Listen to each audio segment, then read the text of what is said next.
Muy buenas a todos mis queridos seguidores, bienvenidos una vez más a mi canal y muchas gracias por estar aquí. Hoy vamos a seguir hablando de la terapia de reemplazo con testosterona, porque los pacientes que recibo siguen manifestando una serie de dudas o inquietudes en relación a la misma que se repiten en el tiempo y por eso me parece conveniente aclarar algunos aspectos. Si bien habrá matices que quedarán claros, es muy difícil en un solo y único vídeo dejar claro todo de manera categórica. Entonces habrá algunos aspectos que dejaré abierta la puerta a la reflexión sobre los mismos. También os voy a comentar algunas novedades que han salido recientemente en la prensa científica en relación a la testosterona.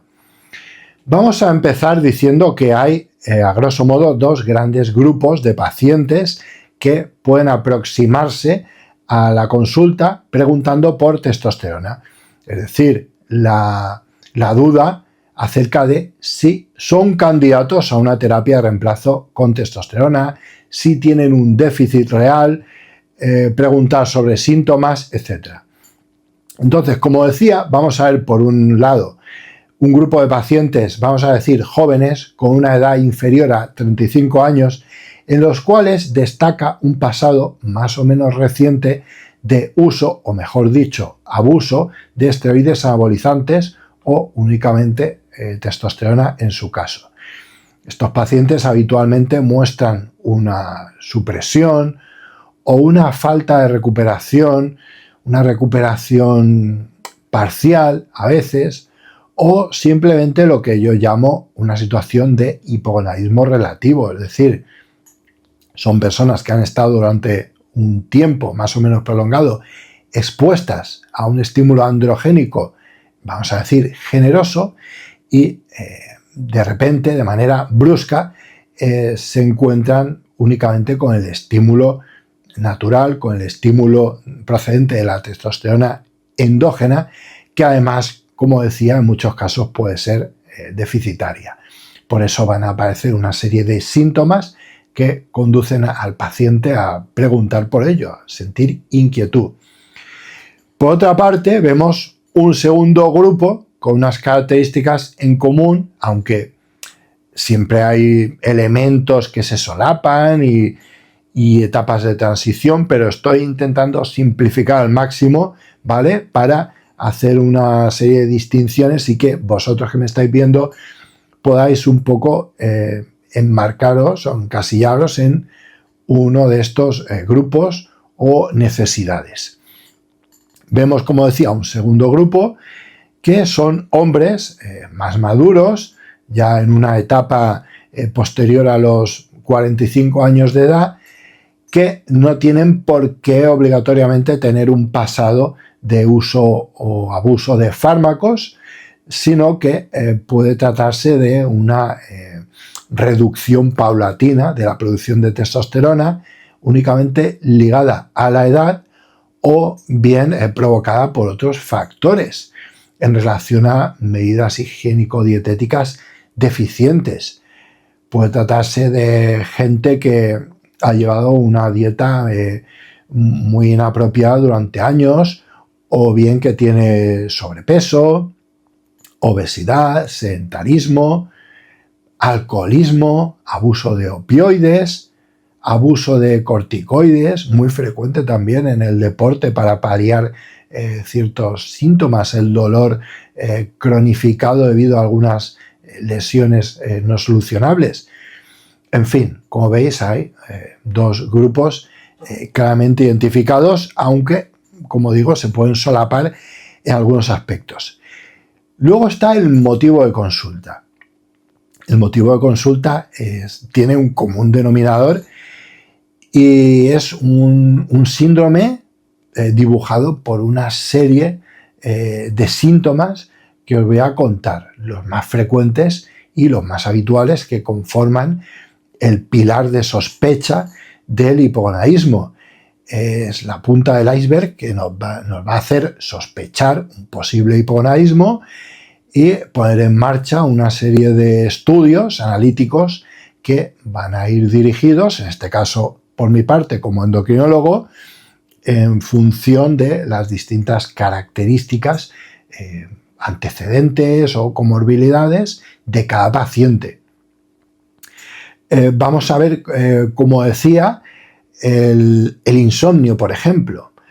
Uno de los pilares fundamentales que se refiere es el sueño no reparador, o bien insomnio de conciliación, cuando cuesta bastante conciliar el sueño, en algunos casos uso puntual o incluso continuo de benzodiazepinas o fármacos para inducir el sueño, como el famoso Stilnox. Vemos que hay un sueño no reparador. Aquí habrá que ver si realmente está enmarcado en un hipogonaísmo o si existen otras causas de índole psicológica, o bien si hay una apnea del sueño que puede estar provocando ese sueño fragmentado y no reparador. O tal vez hay un problema prostático, hay un síndrome prostático que está causando, sobre todo en hombres más maduros, esa nicturia, ¿no? Ese despertar continuo para ir al baño a orinar.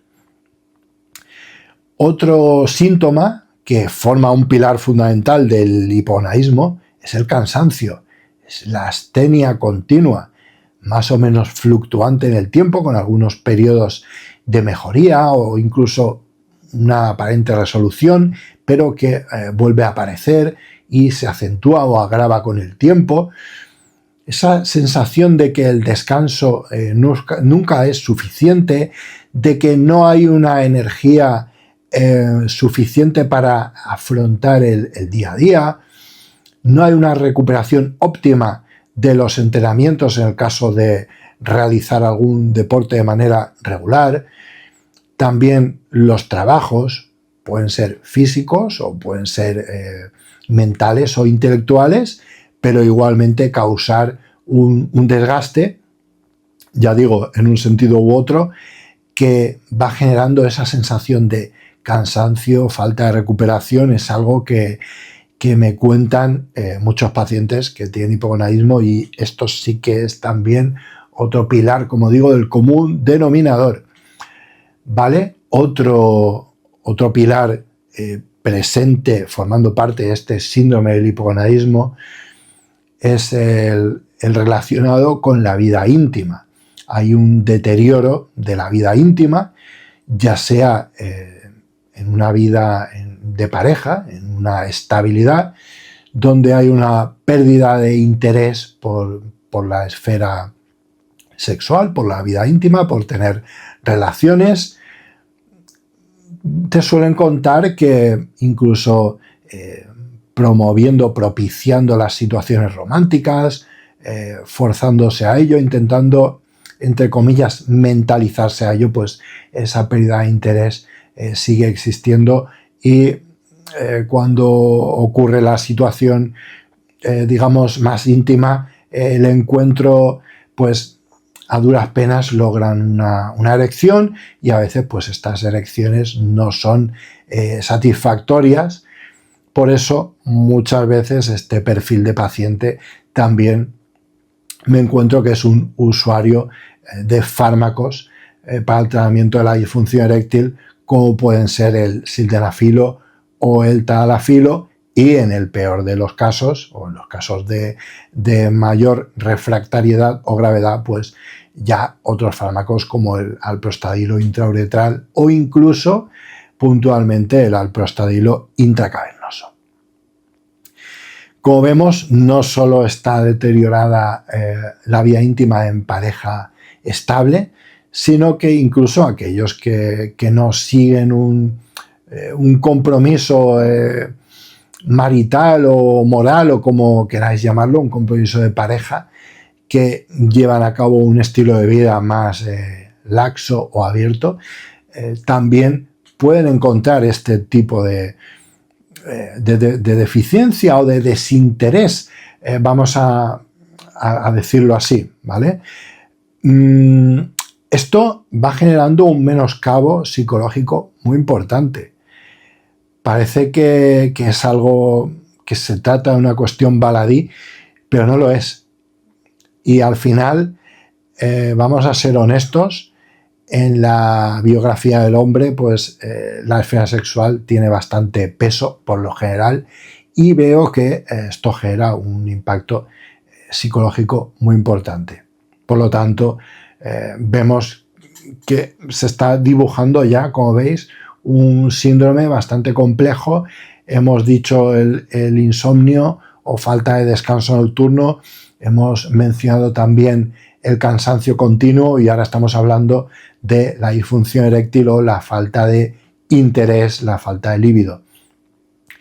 Vamos a pasar a hablar del siguiente pilar fundamental del hipogonadismo y se trata de la reducción en el rendimiento deportivo. Lo que me contáis habitualmente, los que hacéis deporte con regularidad, ya sea musculación, ciclismo, atletismo, pues que estáis experimentando una reducción progresiva en el rendimiento, a pesar de que los años que han pasado no son muchos, o a pesar de que no tenéis una edad avanzada, de manera abrupta ha ocurrido un descenso en vuestro rendimiento, ya sea en la fuerza, ya sea en la velocidad, en aquellos deportes en los cuales sea necesaria esta. También una falta de recuperación, dolores articulares, dolores musculares, mayor cansancio al día siguiente de una sesión deportiva intensa, después de un entrenamiento intenso, podéis estar incluso varios días esperando a sentir una recuperación completa para poder afrontar el siguiente entrenamiento.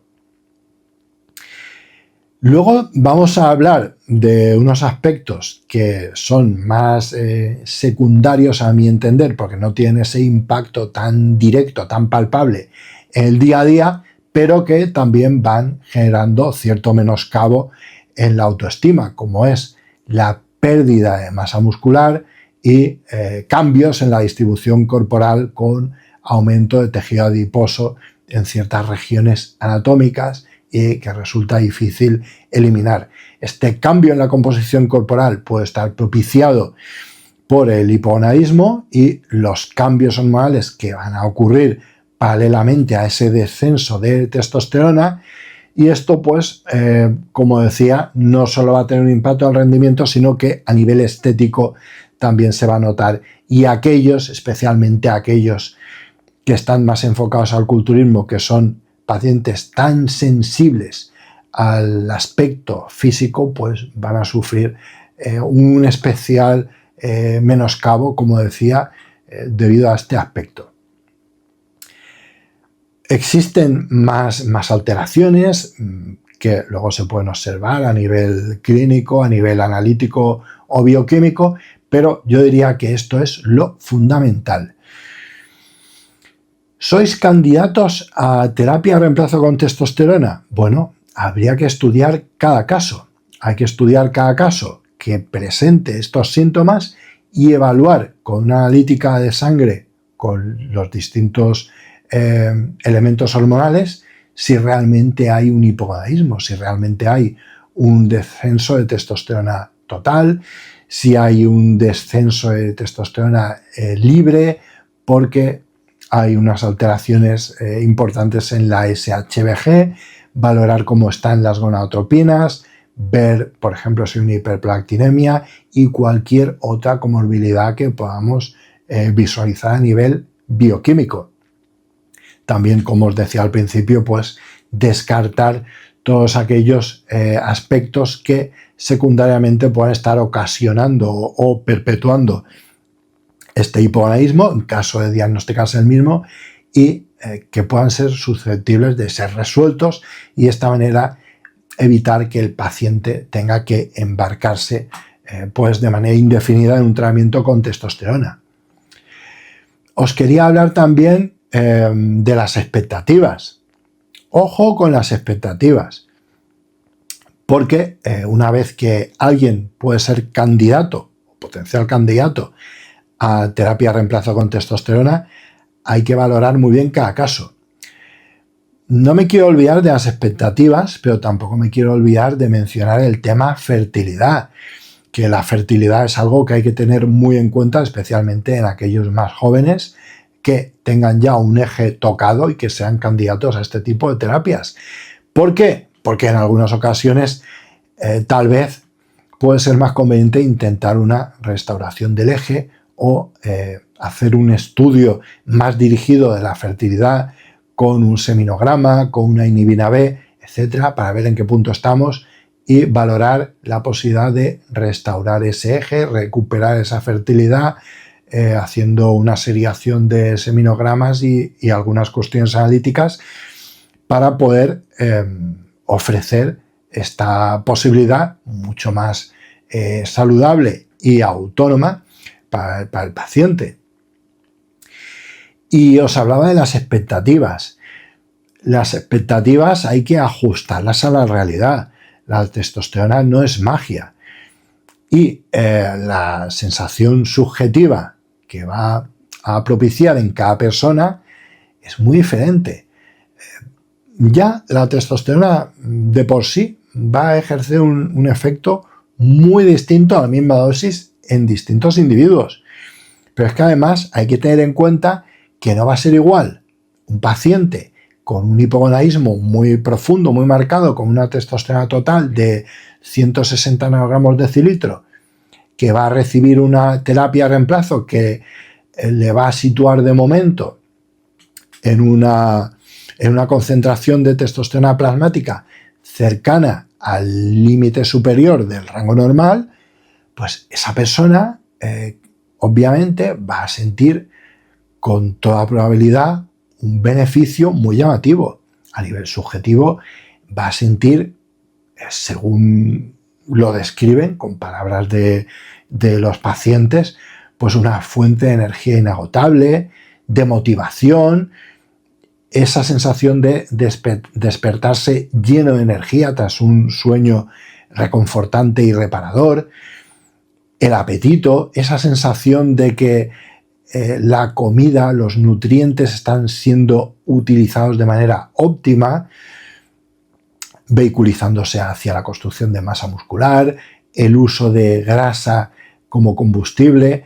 Al final digo todo esto porque es una sensación que el paciente, especialmente aquel muy vinculado al mundo del deporte, ya se conoce muy bien y empieza a experimentar esos cambios fenotípicos y esa sensación de rendimiento en el día a día y en el deporte.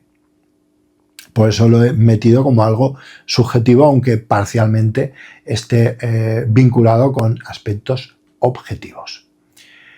Y aquel que no está vinculado al deporte, pues va a experimentar un aumento de la energía, como decía, que de manera muy característica te lo suelen describir así, ¿no? Como fuente de energía inagotable, motivación, buen rollo, entre comillas, y a nivel de esfera íntima, pues mucho interés.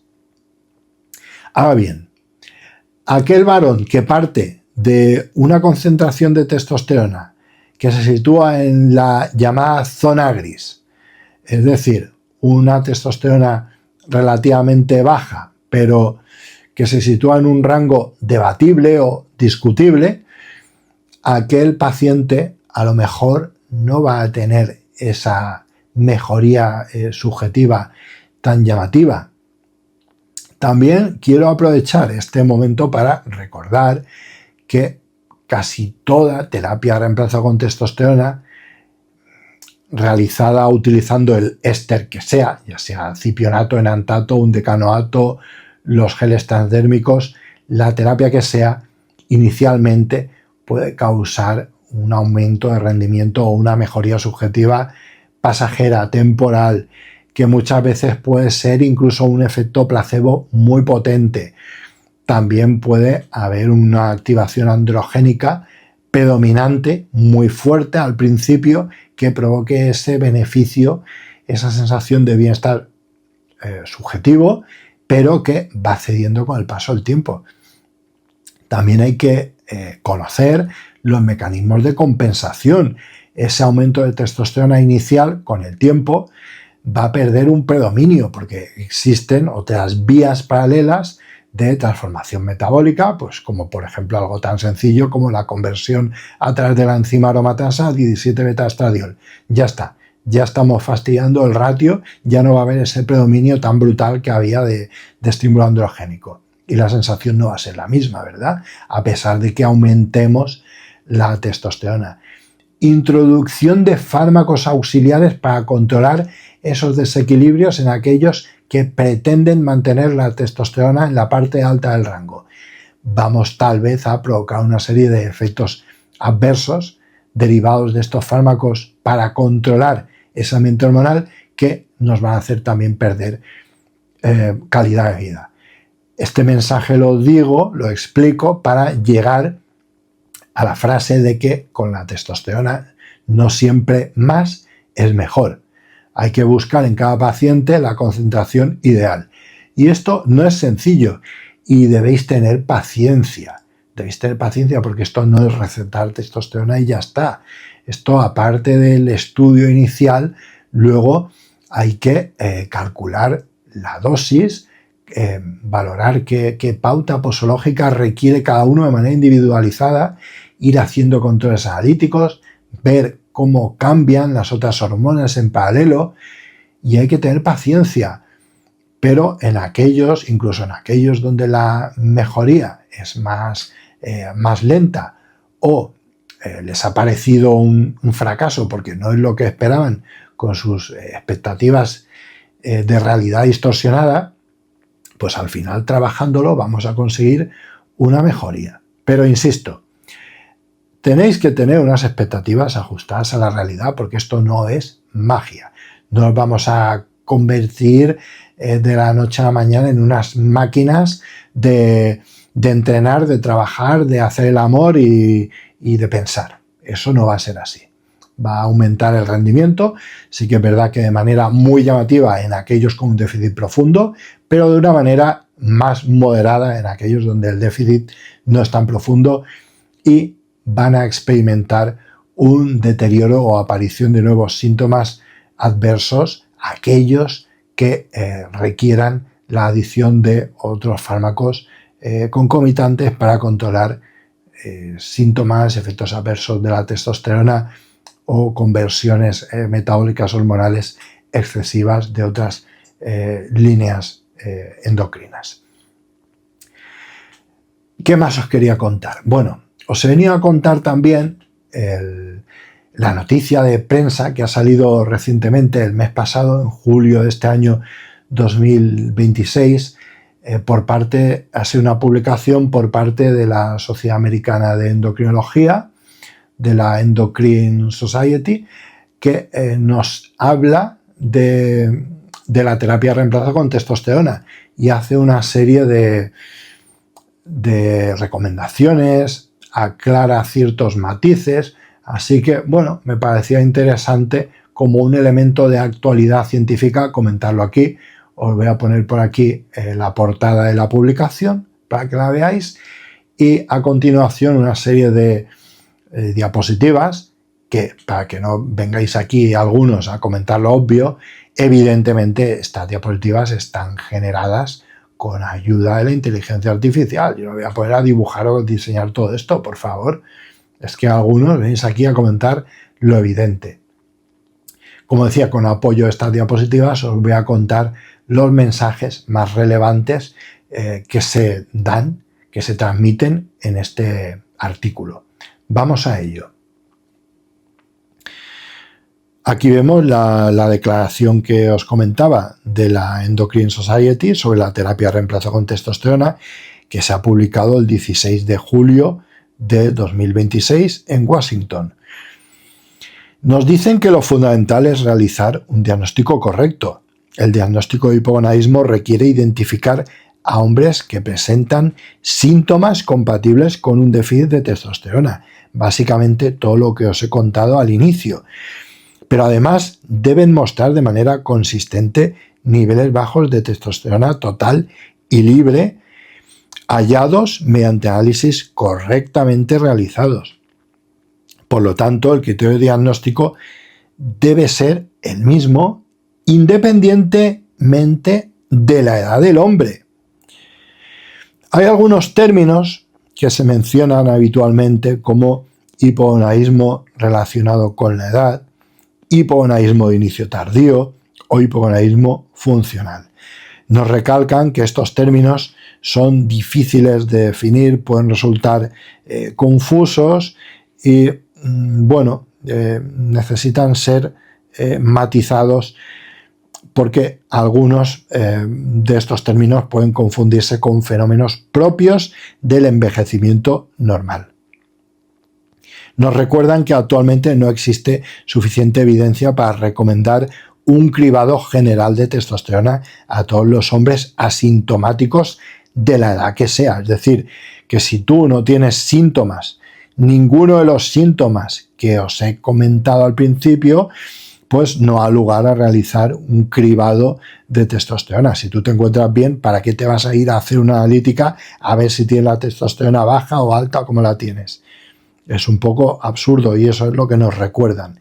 Y algo muy importante, los síntomas por sí solos no diagnostican un hipogonadismo, es decir, la presencia de cansancio, disminución de líbido, alteraciones del estado de ánimo. Todo esto son síntomas muy frecuentes en la población general y que van aumentando además a medida que se envejece. Y estos síntomas son muy inespecíficos y pueden tener muchas causas distintas. Además, si hallamos un déficit de testosterona, habría que descartar causas potencialmente reversibles, como os comentaba, la obesidad, determinados medicamentos, adicción a opioides, uso más o menos continuo de corticoides. Y cuando se plantea una terapia de reemplazo con testosterona, el médico debe valorar siempre los posibles beneficios frente a los potenciales riesgos que pueden aparecer con este tipo de tratamiento. La terapia con testosterona, administrada en dosis similares a las que produciría normalmente un organismo masculino, presenta claros y contundentes beneficios en hombres con hipogonadismo correctamente diagnosticado, especialmente cuando existe alguna patología que afecta al testículo, a la hipófisis o al hipotálamo. En hombres con hipogonadismo correctamente diagnosticado, asociado fundamentalmente al sobrepeso o la obesidad, cuando no hay otra causa, la pérdida de peso debe ser la primera línea de tratamiento que puede incluso revertir ese hipogonadismo. Por otra parte, nos cuentan que necesitamos más información sobre los riesgos de la testosterona. Hay estudios recientes que han permitido aclarar algunas dudas importantes, pero todavía necesitamos más investigación al respecto para conocer completamente los riesgos de la terapia con testosterona. Os acordaréis del estudio Travers, que incluyó a más de 5.200 hombres, en el cual no se encontró un aumento significativo de eventos cardiovasculares, como el infarto de miocardio o accidentes cerebrovasculares, pero este estudio tiene un pero muy importante, y esto es opinión personal mía, que es el seguimiento, que fue de entre 1 y 4 años. Un seguimiento de entre 1 y 4 años a mí me parece muy poco representativo de la realidad, porque es algo que supone un periodo muy breve como para poner de relieve todo ese tipo de patología cardiovascular. Pero, sin embargo, nos recuerda que estos estudios también observaron aproximadamente un 50% de incremento relativo del riesgo de embolia pulmonar, así como una mayor incidencia de fracturas en los hombres tratados con testosterona. Además, la seguridad a largo plazo todavía no está completamente establecida, incluido el posible impacto sobre el cáncer de próstata. El tema de la próstata sigue siendo algo muy controvertido, incluso en el ámbito de la oncología. Tú le puedes preguntar a cualquier oncólogo y no te va a dar una respuesta clara, categórica en relación a este tema. Ya sabéis que en muchas ocasiones el tratamiento del cáncer de próstata invasivo, diseminado, que no se va a curar. Ese tratamiento paliativo, vamos a decir, pues es una castración química. ¿Por qué? Porque la testosterona va a representar un estímulo a la progresión de ese cáncer de próstata o sus metástasis en el caso. Entonces es algo que queda siempre en discusión.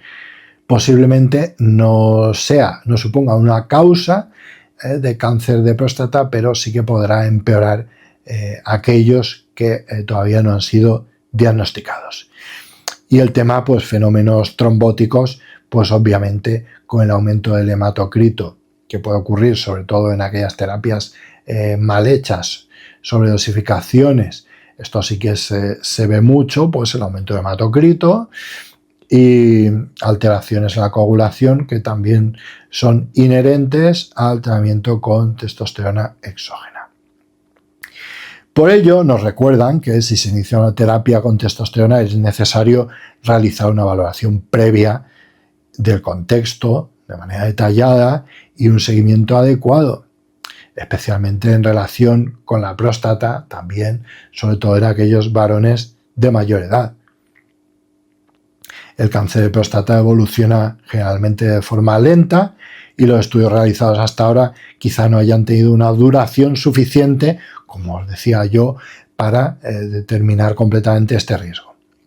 Por ello, la Endocrine Society considera necesario continuar investigando y proponer una iniciativa a largo plazo sobre salud masculina para poder responder a las preguntas que todavía permanecen abiertas en este sentido. También nos hablan de la calidad de la determinación analítica, que es algo fundamental. Otro problema importante es que las determinaciones de testosterona no siempre son suficientemente precisas. Dependiendo del laboratorio y del método utilizado, una misma muestra de sangre puede ser interpretada como baja o como normal. Esto puede conducir tanto a sobrediagnósticos como a infradiagnósticos de hipogonadismo, ¿verdad? Por eso el diagnóstico debe realizarse mediante al menos 2 determinaciones de testosterona realizadas a primera hora de la mañana y en ayunas, prestando especial atención a los ritmos circadianos de cada persona por sus horarios laborales y demás. Como referencia clínica habitual se utiliza un punto de corte cercano a 300 nanogramos decilitro, como ya sabéis, hablando de testosterona total, aunque el diagnóstico nunca debe basarse exclusivamente en una cifra aislada.